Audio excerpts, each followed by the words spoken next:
đây mà bông con tụi rồng sân bông tụi rồng sân bông tụi rồng sân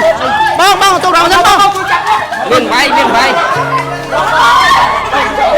bông cho con mà chơi bông mặt cây mà sân bông mày cắt kia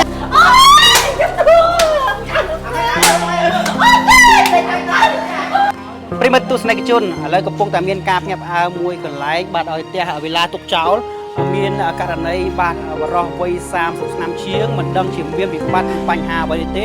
ទើបធ្វើការសម្រេចចិត្តចងកសម្រាប់ខ្លួននៅខាងក្រោយផ្ទះវិឡាតែម្ដងប្រជាពលរដ្ឋចេញមកហាកៅក៏ប្រទះឃើញស្មានតែជាជនសង្ស័យនឹងបំរុងលួចអ្វីមួយរបស់ពួកគាត់ក៏បានយកនឹងថ្មចោលហើយស្រែកសួរក៏ប៉ុន្តែมันមានការឆ្លើយតបណាមួយទៅប្រជាពលរដ្ឋនេះទេជាពលរដ្ឋខំប្រឹងបាទសម្លឹងនឹងជិបចង់មើលស្រាប់តែឃើញបរិះវ័យ30ឆ្នាំជាងហ្នឹងធ្វើការចងកសម្រាប់ខ្លួនបញ្ចប់ជីវិតបាត់ទៅហើយនៅមុននេះ1ម៉ោងជាងប្រិយមិត្តជនមកក៏មានការភ្ញាក់ផ្អើលនៅវេលាម៉ោង6:30នាទីត្រូវនៅថ្ងៃទី27ខែមេសាឆ្នាំ2025ស្ថិតតាមនៅផ្លូវបាទផ្លូវលេខ2002បាទសង្កាត់កាកាប់ទី1ខណ្ឌពោធិ៍សែនជ័យរាជធានីភ្នំពេញឥឡូវបង្កមានការភ្ញាក់ផ្អើលមែនទែនបាទបងប្អូនជាពលរដ្ឋរួមទាំងសមាជិកធ្វើការចុះមកដល់ចំណុចទីតាំងកន្លែងកាត់ហេតុតែម្ដងហើយចង់ដឹងរឿងរ៉ាវយ៉ាងណាទៅជួបអ្នកបាទដែលចិត្តខាងទាំងអស់គ្នាប្រិយមិត្តជនស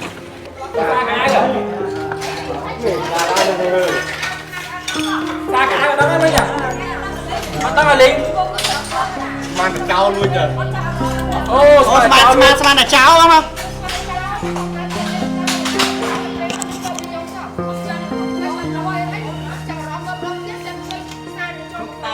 អូបាទបងស្រីអូខេលើបាក់បងហ្មងបង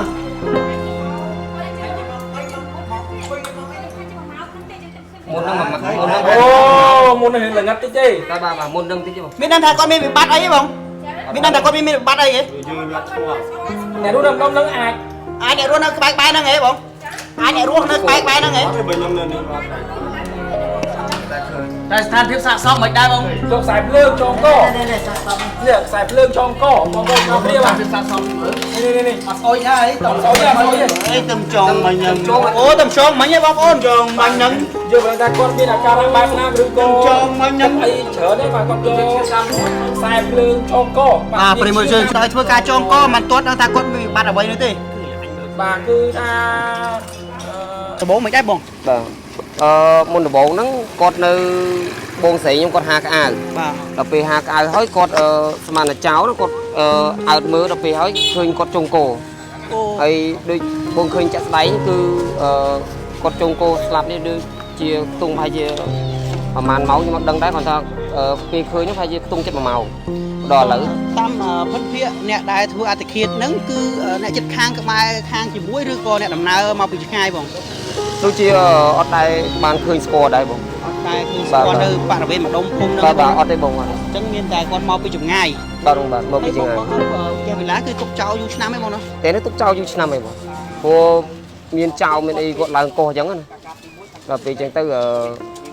ភាសានេះប្រហែលជាមិនមែនចោលប្រហែលជាគាត់ឡើងធ្វើអត្តភាពអូដំបូងយើងស្មានតែជនសង្ស័យត្រៀមនឹងចង់លួចអីវ៉ាន់ទ្រព្យសម្បត្តិអីចឹងបងណាបាទព្រោះកន្លែងហ្នឹងរឡើងបានដងហើយអូរឡើងបានដងកន្លែងហ្នឹងបងណាបាទឡើងលើផ្ទះហ្នឹងអុសដៃអុសអីប្រហែលដងហើយឡើងឮថាប្រជាពលរដ្ឋយកថ្មគប់យកអីទៀតបងណាបាទស្មានតែជនសង្ស័យបងហ៎មិនមែនយកគប់ទេគឺថា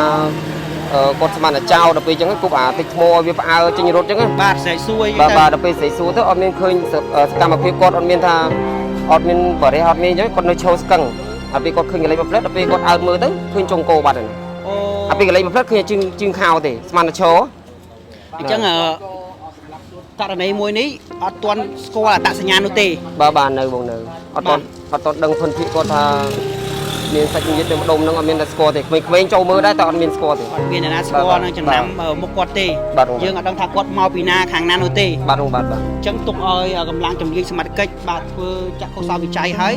ព្យាយាមទំនាក់ទំនងរកឯកសារនៅក្នុងខ្លួនរបស់គាត់ព្រោះយើងមិនមែនជាសមត្ថកិច្ចយើងអាចចូលឆែកឆេរក្នុងខ្លួនគាត់បានទេបាទ